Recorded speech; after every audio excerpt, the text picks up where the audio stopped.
Hello and welcome to the DX Fleet User Experience Overview. I'll be walking you through the dashboard, notifications, cards, transactions, reports, and settings tab to show you how easy it is to navigate the software. This is going to be your site dashboard. The site dashboard is going to show you transactional data for all of your sites, as well as some graphical representations of that data.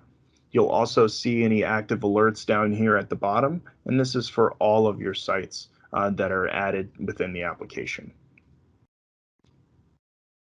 We have a site-specific drop-down dashboard. This is going to show you the status of your pump, the status of your terminal, and all the transactions at a site-specific level. You also have the specific date and time ranges here for the data that's being displayed, and you can change those date ranges by simply selecting this option here and changing the time and date. Under notifications, we have contacts. Contacts are going to be anybody that would like to be notified via email alerts, text message alerts, or a scheduled task for emailed reports or emailed export data. So you'll want to come in here and create any of your contacts for those individuals that would like to be contacted.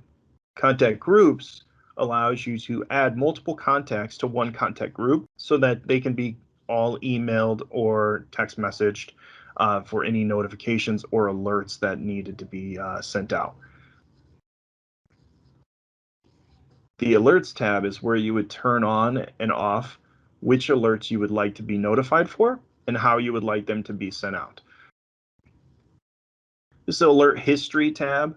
The Alert History allows you to just view the active alerts that have already gone out on your particular site. Under cards, we have the ability to set up card defaults. Card defaults you can create on an account level or for the driver and vehicle. Basically, in a nutshell, all it means is that each card that gets created will use this default template. The Accounts tab is where you would define your existing accounts or make changes to the accounts or to create a new account. An account is basically just the ability to filter cards based on which account you'd like those cards to go into. Having the cards defined in an account will allow you to generate reports based on those cards that are in a particular account. Here's our cards table. Here you can filter from all your existing cards, and you could find particular cards. You can make changes to cards, delete cards, or add a new card by simply selecting the plus symbol to add a new card. To add a new card, you can simply just define any of these fields here and then hit save.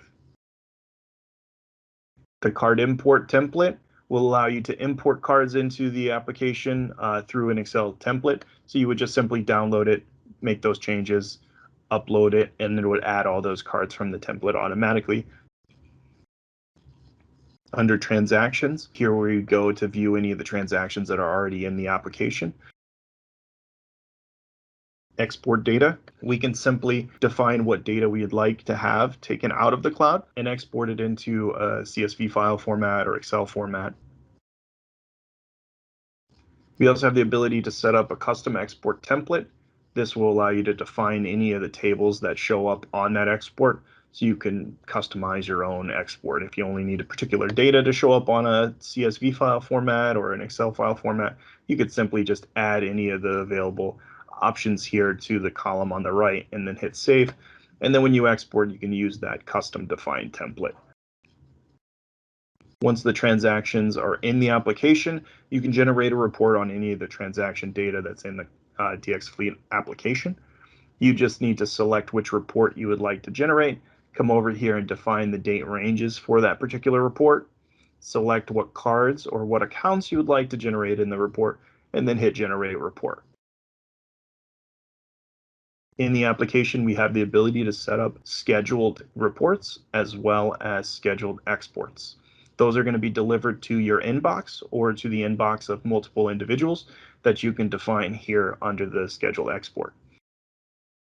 Under the settings tab, we have the ability to sync the fuel site controller data to the cloud. So that would be to read all of your fuel site controller's configuration, to make changes to it, and then send those settings back down to the controller. We also have the ability to upgrade the firmware on that controller to the latest firmware. We also have some options to reset the system, to have different systems start open and close times, or change your passwords through this application.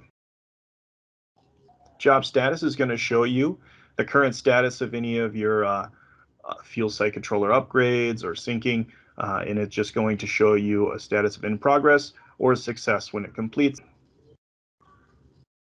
The site tab is where you're going to go to make site level changes. If you need to make changes to your site settings or configuration, if you need to resend the cards, if you need to stop and start the service to allow you to make changes on the fuel site controller. If you go to edit your site, you have the ability to edit some of those configurations, display prompts, your receipts, your messages. This is going to be any sort of site-specific settings that you would like to change on that site. Organizational changes are going to be global changes that pertain to all of your sites in the application. So those are going to be things like your products table, so what fuel type codes you're using, what restriction codes you're using, what quantity restrictions, product restrictions. And then also the ability to define what your cards are going to be doing within the application, whether you're going to use single or dual entry system, and what restrictions you're going to have on a global scale. You have the ability to change prices for your fuel types on the fuel site controller remotely. You would select the product that you would like to change, set a current price, and then hit send price. Fuel zones allows you to define what cards are going to go to what site. When you create a new card, you would select which zone you would like that card to go into. Here, if you had multiple sites, you can create zones for all of your sites. And then any of those cards that are created in that zone are going to push cards to all the sites in that zone. Up here on the top right, we have an active alert notification, so you can see any of the alerts that are going out on your site. This completes the DX Fleet user experience overview. If you have any questions or need help, please contact our tech support via phone or email.